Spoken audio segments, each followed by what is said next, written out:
Splendor plus व denim capsule यांचे मिरचीवरील व्हायरससाठी रिझल्ट.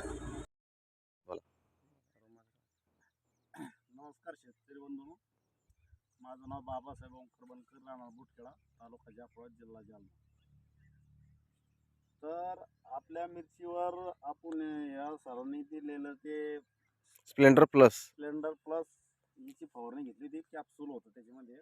फवारणी घेतली ती. त्याच्या अगोदर आपली मिरची थोडी पिवळसर वजर होती, थोडी फुलं विकवातले वजर होते, थोडा 8 एकर जास्त वाढत चालला होता. ते घेतल्यापासून आम्हाला असं जाणवले बुवा की अटॅक लय मोठा कमी झाला. प्लस मध्ये मिरचीला कलर क्वालिटी एकदम व्यवस्थित छान आली फुलांची. फुलाची संख्या काही वाढली बरं तिच्या? फुलाच्या काळाची संख्या खूप वाढली. मालाची साईज वगैरे काही सरळ थोडीशी सरळ गेलं, सगळं डेरेबाज झालं झाड. पहिल्या ना अशी इतली दाट फुलं दिसत नव्हती. फुलं एकदम असे माल वगैरे तुमच्या मनासारखा लागला थोडाफार? हा. बरं. धन्यवाद.